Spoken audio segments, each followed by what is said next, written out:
Good evening everybody, कैसे हैं आप सभी। एग्जाम में आप सभी का स्वागत है। मैं अवनीश, चलिए स्टार्ट करते हैं आज की क्लास।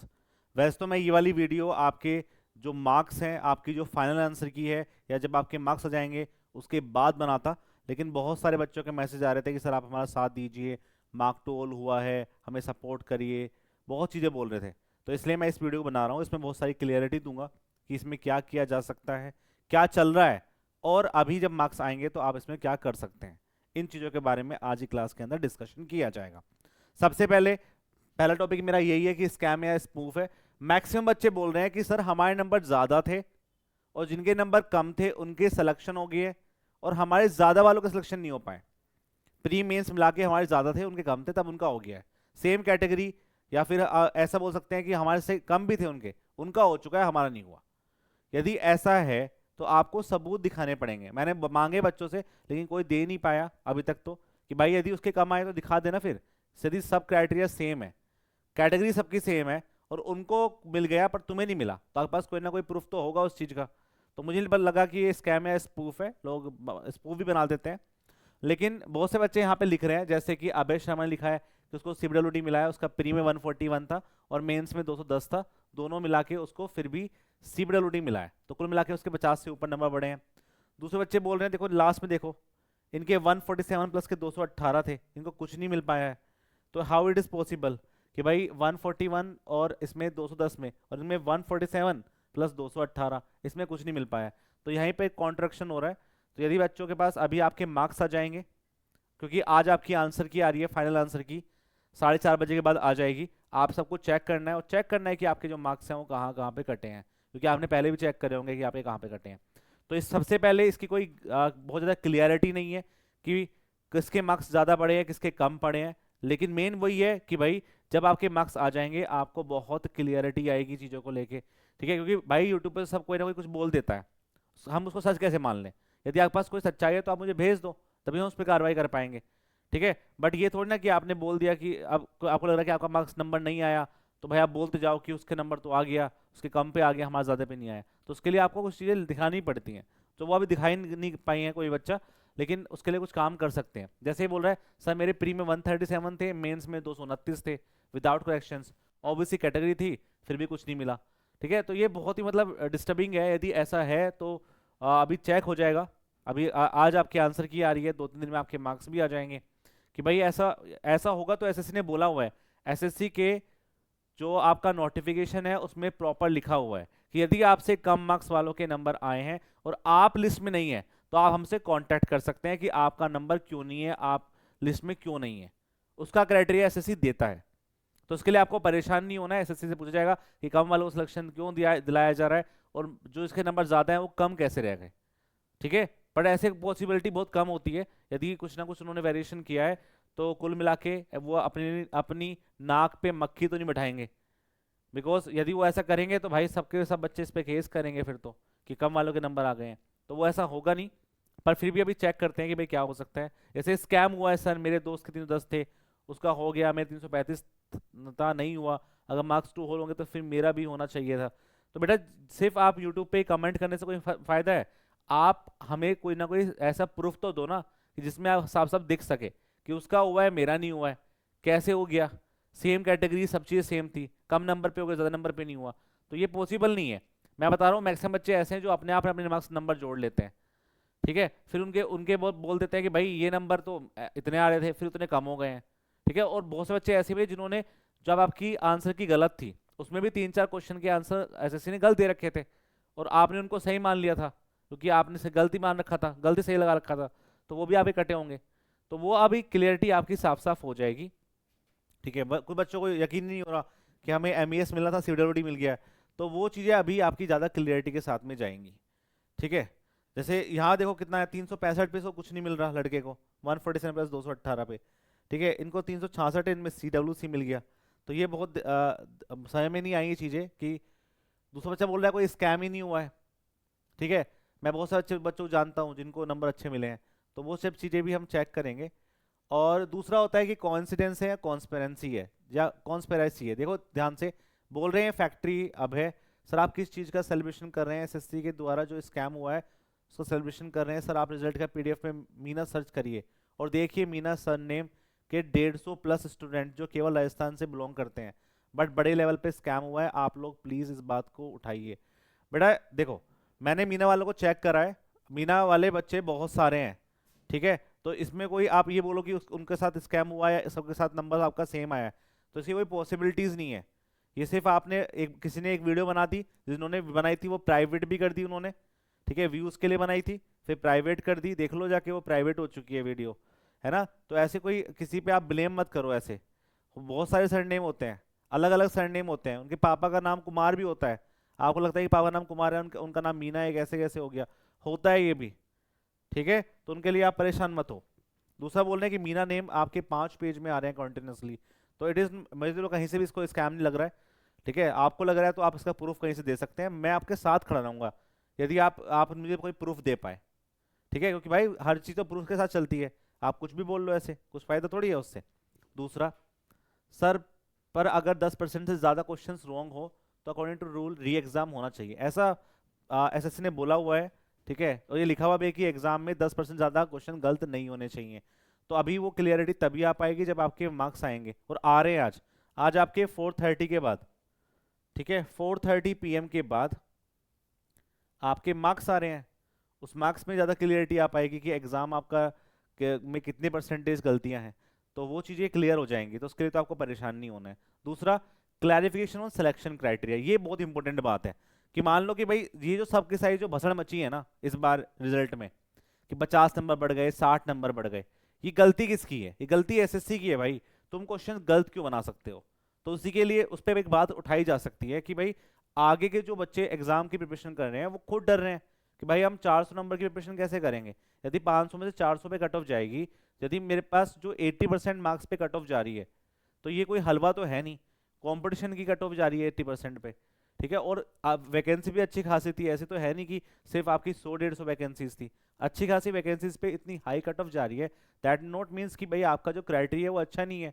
आप 15-15, 16-16 क्वेश्चन में मिस्टेक कर दे रहे हो, टाइपिंग मिस्टेक कर दे रहे हो। आपकी पूरी टीम होगी जो इस टीम को पूरा देखता होगा भाई, और आपको मेंस में एक ही पेपर बनाना था। ऐसा तो है नहीं कि आपने 4-5 पेपर बनाए हैं जिसमें आपको टाइम कम लगा, या टाइम बहुत ज़्यादा लग गया आपको उसमें, तो वो चीज़ तो नहीं हो पाई है। फिर कैसे आपने 100 क्वेश्चंस भी कंप्लीट तरीके से नहीं बना पाए? तो इसके ऊपर बात उठानी चाहिए। ये एक बहुत ही जेन्युइन टॉपिक है कि भाई आने वाले बच्चों के लिए भी तो ऐसा हो सकता है ना, ठीक है। मैं ये मान रहा हूँ कि बच्चे बोल रहे हैं, और ये सच भी है, कि यदि ये सब ड्रामा नहीं हुआ होता, क्वेश्चंस गलत हुए, तो कट ऑफ मुश्किल से 10-15 नंबर बढ़ती, 20 नंबर बढ़ जाती, इससे ज़्यादा नहीं बढ़ती, क्योंकि आपके प्री में ही आपके 10 नंबर से ऊपर कट ऑफ गई है पिछली बार की कंपैरिजन में। और मेंस में भी 10 नंबर मान लेते हैं कि 20 नंबर आपकी बढ़ सकती थी। लेकिन जो ये क्वेश्चंस गलत हुए, मार्क टू ऑल कर दिए गए, सबको नहीं देने थे सबको दे दिए, उसमें भी सिमिलैरिटी नहीं है। क्योंकि देखो क्या होता है यहाँ पे, कोई भी ऐसा नहीं है कि पेपर यदि 2 शिफ्ट में होता तो नॉर्मलाइजेशन का फंडा समय में आता।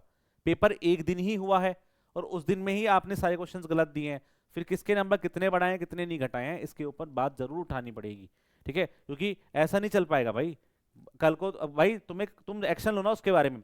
जो आपकी बॉडी है जो पेपर बनाती है, जो पूरी टीम है, वो जो टीम निकम्मी हो चुकी है, उस टीम पे 100 क्वेश्चंस नहीं बन रहे, उसको हटाओ, उसको फायर करो, किसी और को लगाओ जो अच्छे क्वेश्चंस बना के दें। हम ये थोड़ा बोल रहे हैं कि आप बिल्कुल फर्जी क्वेश्चन दे दो, आप अच्छे क्वेश्चंस दो, आप बुक से क्वेश्चन दो, आप हार्ड बनाओ पेपर जितना बना सकते हो। लेकिन ऐसा तो मत करो कि भाई आपने क्वेश्चन ही उटपटांग बना दिए, कुछ भी बना दिए, ठीक है। तो वहां बैठ के क्या होता है कि जो डायलेमा होता है, मैं भी समझ सकता हूँ कि 2 घंटे में यदि आपके जो क्वेश्चंस हैं वो नहीं हो पा रहे हैं, और उस 2 घंटे में बैठ के आपको बहुत सारे क्वेश्चन ऐसे मिल रहे हैं एग्जाम में बैठ के कि वो गलत है, तो दिमाग खराब हो जाता है वहां बैठ के कि भाई क्या करूं मैं, ये लगाऊं ना लगाऊं, छोड़ दूं, क्या करूं नहीं करूं। तो वो डायलेमा से सब बच्चे गुजरे हैं। तो उसके लिए तो एसएससी को कुछ ना कुछ बोलना पड़ेगा, तो उस पर हम बात उठा सकते हैं, ठीक है। कि भाई आने वाला जो प्रोसेस है उसको वो अच्छे से कंप्लीट करें, उसमें बहुत पार्शियलिटी ना हो, उसमें बहुत जेन्युइनिटी हो, हर चीज़ में क्वेश्चंस गलत ना हो, ठीक है। क्योंकि इससे अच्छा तो फिर आपका सब्जेक्टिव वाला ही था, कन्वेंशनल पेपर ही होते थे कि भाई कम से कम ये तो पता था कि क्वेश्चन में आपको जितनी प्रैक्टिस आप कर पाओगे उतने नंबर आपको नंबर मिलेंगे। यहाँ पे क्या हो रहा है, यहाँ पे यही हो रहा है कि आप प्रिस्मेटिक पे गलत कर दे रहे हो, मतलब अजीब अजीब क्वेश्चन को गलत कर दे रहे हो, और कुछ भी लगा दे रहे हो आपका जो मन करेगा, तो वो नहीं होना चाहिए। ये बच्चे साहब बोल रहे हैं यहाँ पे कि wrong question disturb the complete time management, बिल्कुल सही बात है कि आपका टाइम मैनेजमेंट की वोट लगा दी है, यदि 10-15 क्वेश्चन ऐसे एग्जाम में बैठ रहे हैं क्योंकि उस 2 घंटे को आप अच्छे से यूज नहीं कर पाए। क्योंकि आपको लग रहा था कि भाई एसएससी थोड़ी गलती करेगा। भाई हम क्या मानते हैं, जो हमारी एक बॉडी है जो पेपर बना रही है वो गलती नहीं कर सकता। हम ये मानते हैं, मान लो कि आपके ऑप्शन में भी डिस्टर्बेंस है ना, या ऑप्शन में भी दिक्कतें हैं कि किसको सही माने। हम ये बोलते हैं जो एसएससी मान रहा है वो सही है, पर यहाँ तो एसएससी गलत हो रहा है। तो यदि एसएससी क्वेश्चन को गलत बना देगा, यदि एसएससी क्वेश्चन के आंसर गलत देगा, तो फिर हम किस पे विश्वास करें? किस पे भी बताओ, किस पे करें? किसी कोचिंग पे विश्वास करें, किस पे विश्वास करें? यदि हमारा एसएससी हमारी चीज़ों को नए अच्छे से बना पाएगा, तो वो चीज़ें यहाँ बिल्कुल सही बोली लड़के ने। ठीक है, clarification of marks of wrong और doubtful questions is beyond thoughts. हाँ मतलब ऐसा किसी ने सोचा नहीं था कि ऐसा होगा। जिन बच्चों ने क्वेश्चंस अटेम्प्ट ही नहीं किए थे उनको तो मार्क नहीं मिले होंगे, तो ये तो गलत है। अब ये बात भी है कि किनको नंबर मिले हैं, ये मार्क टू ऑल वाला जो क्वेश्चंस है वो हुआ किसको है, मिले नंबर किसको है, इसकी बहुत दिक्कतें हैं। आई थिंक सिर्फ प्री के बेसिस पे रिजल्ट दे दिया है। सर कुछ तो बोलना होगा, ये मार्क टू ऑल गलत हुआ है। गलत तो देखो हुआ है, क्योंकि भाई बहुत बच्चे हैं ऐसे, उनको किसी को समझ में नहीं आता किसका नंबर आएगा किसका नंबर नहीं आएगा। सिंपल सी बात ये है। लेकिन इसका मतलब ये नहीं है कि स्कैम बोल सकते हो, ये नहीं बोल सकते। हम अपनी बात को एक अच्छे तरीके से उठा सकते हैं जिससे कि आने वाला जो प्रोसेस है उसको हम अच्छे से कंप्लीट कर सकें। ठीक है, और यदि इसमें भी कुछ आपकी गुंजाइश बची हुई है या इसमें भी कुछ हो सकता है तो उसके बारे में बात उठा सकते हैं। लेकिन ये सब बातें मैं इस वीडियो को तभी बना पाता जब आपके मार्क्स आते हैं, उससे बहुत क्लियरिटी होगी। यदि नंबर सबके ही बड़े हैं और आपका फिर एक दो नंबर से रह गया है, तो फिर आप एसएससी को बुरा नहीं बोल सकते ना, फिर नहीं बोल सकते। लेकिन यदि ऐसा हुआ है कि किसी के कम बड़े हैं किसके ज्यादा बड़े हैं या क्या हो गया इसमें, तो फिर दिक्कत है, फिर हम उस पर आवाज उठा सकते हैं, हम उस पर कुछ ना कुछ कर सकते हैं। लेकिन ये वीडियो मैं इसलिए बना रहा हूँ क्योंकि बच्चे मेरी फीड में बहुत ज़्यादा कमेंट कर रहे थे इसको लेके कि सर आप इसके लिए बोलिए कुछ ना कुछ, क्या कर सकते हैं, और बच्चे परेशान होते हैं भाई। अब हम टीचर हैं, यदि हम उनको सपोर्ट नहीं करेंगे इस वाले टाइम पे, उनके लो फेस में सपोर्ट नहीं करेंगे, तो उनके हाई फेस पे सपोर्ट करके कोई फ़ायदा नहीं है। ठीक है, यदि आप उनके लो फेस में साथ नहीं रहे, तो ये चीज़ें हम कर रहे हैं अच्छे से, आप परेशान मत होइए उसके लिए। अभी आपके आज ही मार्क्स आ रहे हैं, आज ही आपके मार्क्स तो नहीं आ रहे, आज आपके आंसर की आ जाएगी या मार्क्स ही आ जाएंगे। तो आप एक बार देख लो कि आपके कितने कितने नंबर बढ़ रहे हैं। यदि इसमें बहुत ज़्यादा आपका वेरिएशन आ रहा है तो जरूर करेंगे कुछ ना कुछ इसके लिए। ठीक है, अब बात करेंगे गिव अप और गिव अगेन।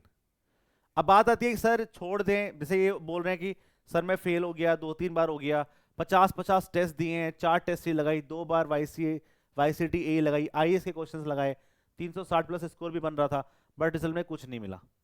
अब अपने आप बताओ, देखो ये बच्चे वो बच्चे हैं जो बहुत अच्छे हैं, आप अपने आप समझो, जो प्री पास कर रहा है, मेंस में भी अच्छा स्कोर कर रहा है और कहीं ना कहीं 1-2 नंबर से रह गया, तो वो खराब बच्चे तो है नहीं, वो ऐसे तो है नहीं कि वो उनका कुछ हो नहीं रहा है। तो भाई देखो दो चीजें हैं, यदि आपको लग रहा है कि भाई मेरे पास वो कोई और ऑप्शन है, तो और वो बेहतर ऑप्शन है और कम टाइम में मिल जाएगा, तो भाई वो ले लो फिर तुम। लेकिन यदि आपको लगता है कि चलो भाई 1-2 नंबर से रह गया था, लेकिन मैं और मेहनत करूंगा, मेरे पास बहुत ऑप्शन है, इस साल आपको पता है आपके बहुत सारे एग्जाम है, अभी राजस्थान का एग्जाम हुआ है, आरआरबी का एग्जाम आ रहा है, यूपीएससी यही आ रहा है, राजस्थान जेई आ रहा है, ठीक है, राजस्थान ए का एग्जाम आ रहा है, तो बहुत सारे एग्जाम है, स्टेट के भी एग्जाम है, यूपी ट्रिपल एस सी आ रहा है। तो भाई यदि आपकी प्रिपरेशन बहुत अच्छी है, कंसिस्टेंट है और आप इतना अच्छा स्कोर कर रहे हैं, तो मुझे लगता है कि भाई इस साल आपको प्रिपरेशन करनी चाहिए अच्छे से, क्योंकि ये बहुत ही लो फेस होता है और सबके साथ आता है। ठीक है, जीवन में हर बार किसी को ऐसा नहीं होता कि फर्स्ट टाइम में सक्सेसफुल हो जाता है, बहुत कम लोग होते हैं ऐसे, कुछ हो जाते हैं उनको नहीं पता, लेकिन जो नहीं होते हैं उनको पता होता है कि जब आप बिल्कुल लो फेस पे होते हैं और उसके बाद जब आप खड़े हो जाते हैं तो अगली बार आपको बिल्कुल अच्छा मिलेगा। तो देख लो आप, जिसकी रैंक फर्स्ट आई है वो 5 साल से प्रिपरेशन कर रहे हैं। ठीक है, और लगातार कई ऐसा जिंदगी में लो फेस आए हैं, लो फेस आए होंगे कि मन नहीं करा होगा कि नहीं पढ़ाई करनी, छोड़ दो यार, नहीं हो रहा, BR रिजेक्ट कर दिया, फिर भी वो लगा रहा ना। ठीक है, और बहुत सारी दिक्कतों के बाद भी लगा रहा, तो आप क्यों छोड़ रहे हो यार, पढ़ाई करो आप अपने अच्छे से। ठीक है, हो सकता है कि एक हफ्ते आप बहुत डिस्टर्ब रहेंगे, हो सकता है आपकी पढ़ाई नहीं होगी, कोई बात नहीं, एक हफ्ते बाद पढ़ाई कर लेना, लेकिन अपनी पढ़ाई को कंटिन्यूसली करिए, जिससे कि यदि आप छोड़ देंगे तो छोड़ने के बाद तो आपने इतना सारा टाइम इसमें स्पेंड करा है, आप खुद बोल रहे हो कि 3 बार दिया है, 4 बार दिया है, और यदि उसके बाद भी आप अपनी प्रिपरेशन को छोड़ देंगे तो उससे फिर आपको कोई रिजल्ट नहीं मिलने वाला। अपने आप बताओ ना, क्या आप अपने प्राइवेट में जाके उस चीज़ को भुना पाएंगे, क्या एक्सपीरियंस कर पाएंगे? तो सच्चा ये है कि भाई इसको आप अच्छे से करिए। और क्योंकि आप, मैं यदि प्री के बच्चे होते आप बोलते प्री पास नहीं हो रहा मुझसे 5 बार, तो बोलता भाई तो छोड़ते, बस की नहीं है, मेंस भी पास कर रहे हो, मेंस के आसपास जा रहे हो, तो आपके बहुत ज़्यादा चांसेस है कि आपके सिलेक्शन बिल्कुल हो जाएगा। ठीक है, किसी ना किसी एग्जाम में इस बार हो जाएगा, चाहे आरआरबी में हो जाए, चाहे आपके एसएससी में अगले साल हो जाए, चाहे कोई राजस्थान का या फिर किसी भी स्टेट के एग्जाम में हो जाए, बट आपको लगे रहना पड़ेगा, क्योंकि आपको पता है ये कंसिस्टेंसी का खेल है सबसे बड़ा, और आपके इतने सारे सब्जेक्ट हैं, यदि आप 2-3 महीने नहीं पढ़ेंगे सब भूल जाएंगे। ठीक है, तो एक बच्चा बोल रहा है कि सर मेरे एसएससी जेईई मेंस में नहीं हो पाया है और मेरा आरआरबी में भी नंबर कम बैठ रहे हैं। ठीक है, बट बेटा देखो क्या है कि आप ना प्रिपरेशन करो, आरआरबी की के हिसाब से करो। अभी आपको लग रहा है हो सके कि लास्ट मोमेंट पे आप कट ऑफ पार कर जाएं और फिर आपकी प्रिपरेशन ना हो, तो फिर आपको और दुख होगा। तो उससे अच्छा ये है कि अपनी प्रिपरेशन पे काम करो अभी से ही। ठीक है, जिससे कि आने वाले एग्जाम, एक ना कोई देखो, हर आदमी का एक दिन होता है, यदि आप अपने आप को तैयार रखेंगे तो एक ना एक टाइम तो ऐसा आएगा कि आप जरूर क्रैक कर जाएंगे। लेकिन यदि आप छोड़ दें हर चीज़ों को और आपके पास मौके आए और आप उससे तैयार भी ना हो पाए, तो फिर तो नहीं हो पाएगा ना। बात सिंपल सी ये है। क्लियर है? दूसरा ये है कि कॉन्ग्रेचुलेशंस ये उन बच्चों के लिए है जिनको हम नहीं बोल पाए। ये सब बच्चे हैं, ठीक है। मैं देखो कोई, मैं तो ये बोलूँगा, मैं इन बच्चों से, बहुत सारे बच्चों को पर्सनली जानता हूँ इनमें से जिनके सिलेक्शन हुए हैं इस बार, तो वेरी वेरी कॉन्ग्रेचुलेशंस। और आपने बहुत अच्छे से काम किया, चाहे आपको बीआरओ मिला, चाहे आपको एमईएस मिला, कुछ भी मिला, आप अपनी लिस्ट में है, ये बहुत बड़ी बात है। ठीक है, इतना सारा तामझाम होने के बाद भी कि भाई 50 नंबर बढ़ रहे हैं, फिर भी आपने कट ऑफ को पार करा, तो वेरी वेरी कॉन्ग्रेचुलेशंस। मैं बहुत से बच्चों को कॉन्ग्रेचुलेट नहीं कर पाया, तो उसके लिए माफ़ी चाहता हूँ। बहुत से बच्चे यहीं पे भेज रहे हैं, तो ये देखो, ये सेलिब्रेशन उसका नहीं है। आप सोचो सेलिब्रेशन किसी का बना रहे हो, बेटा ये बच्चे भी हमसे पढ़े हैं, मैं इनसे बात भी कर चुका हूँ पर्सनल बहुत सारे बच्चों से। तो यार इन्होंने कोई गलती नहीं की है, गलती एसएससी ने करी है। इनकी कोई गलती नहीं है इसमें कि इनके नंबर आपके ज़्यादा आ गए हैं तो इनका नंबर आ गया तो ये आपके दुश्मन हो गए हैं। इन्होंने मेहनत करी, इनका नंबर आ गया, इनकी किस्मत अच्छी रही, इनका नंबर आ गया। ठीक है, तो इनको आप इनको भला बुरा बोल के कोई फ़ायदा नहीं है। तो बस उनको एक बार कॉन्ग्रेचुलेट बोलना था, वो मैंने बोल दिया। ठीक है, बट मैं अभी आपसे बस यही बोलना चाहूँगा लास्ट में कि भाई आपको अभी 4:30 PM पे ऐसा बता रहे हैं कि 4:30 बजे आज आपकी फाइनल आंसर की आ जाएगी, फाइनल आंसर की आ जाएगी। और एक दो दिन में आपके मार्क्स भी आ जाएंगे, और एक दो दिन में आपके मार्क्स भी आ जाएंगे। उसके आने के बाद किसी भी बच्चे के पास ऐसा हुआ कि उसके नंबर कट ऑफ से ज्यादा हैं, ठीक है, या उसके नंबर ज्यादा थे और उसके नंबर में बहुत ज्यादा डिफरेंस आ गया है, पहले ज्यादा थे अब कम हो गए हैं, तो वो इस वीडियो के नीचे डिस्क्रिप्शन में एक गूगल फॉर्म होगा, उसको भर देना, उसमें डाल देना जो जो आपको भरना है। उसके बाद ही हम इस पर कुछ एक्शन कर पाएंगे। एसएससी को कुछ ना कुछ ग्रीवेंस डाल सकते हैं, जो भी हम करेंगे उसके लिए वो तभी कर पाएंगे, क्योंकि मैं एज अ टीचर हूँ। यदि मैं स्टूडेंट की तरफ से बोल सकता हूँ, लेकिन स्टूडेंट को आना पड़ेगा सामने, क्योंकि कल को जब वो सामने खड़े होंगे तो स्टूडेंट को देखेंगे, भाई तुम बताओ ना तुम क्यों आए हो। वो आएंगे जिनको दिक्कत है, तो वो तुम्हें आगे खड़े करेंगे। तो यदि आपका जो प्रूफ है वो अच्छे से नहीं हो पाएगा, आपके पास कोई चीज़ें है ही नहीं बताने के लिए, बस यूट्यूब पे किसी ने बोल दिया तो हमने ही बोल दिया, तो उससे उससे कोई चेंजेस नहीं होते हैं। ठीक है, उससे कोई चेंज होने वाला ही नहीं है। तो इसलिए आप डिस्क्रिप्शन में डाल देना जिसको बच्चे को लग रहा है, और जिसको लग रहा है कि जिसको लग रहा क्या है, जिसको लगेगा जब आप अपने नंबर देखेंगे कि बहुत ज़्यादा डिफरेंस आ रहा है, तो ज़रूर आपको ये फॉर्म भरना है और बताना है। ठीक है, और गारंटी मैं दे रहा हूँ कि मैं साथ खड़ा रहूँगा इसके लिए। ठीक है, चाहे हमें कहीं भी जाना पड़े, यदि यदि आप एलिजिबल थे और यदि आपके नंबर ज़्यादा थे और आपको बाहर कर दिया गया है, तो मैं साथ रहूँगा आपके। बस सिंपल सी बात मैंने आपको ये बता दी है। क्लियर है? तो आपको इस चीज़ को लेकर परेशान नहीं होना है। कोई और बात आपको लग रही है तो आप अपने कमेंट सेक्शन अंदर लिख सकते हैं, और मार्क्स जोड़ के बताने भी है कितने कितने आ रहे हैं, कितने कितने नहीं आ रहे हैं। यदि वेरिएशन बहुत ज़्यादा नहीं है तो भाई फिर तो कुछ बोल ही नहीं सकते इसके बारे में। बस फिर भी हम ग्रेवेंस डालेंगे कि आपका जो प्रोसेस है उसको ठीक करिए, ना क्वेश्चंस को इतने गलत कैसे दे रहे हो उसको सही करिए, उसके लिए हम बात करेंगे। लेकिन जो आप बोल रहे हो उस पर तभी बात उठाई जा सकती है जब आपके पास कोई प्रूफ हो। ठीक है, मिलते हैं फिर नेक्स्ट क्लास के अंदर, तब तक के लिए बाय बाय, जय हिंद जय भारत।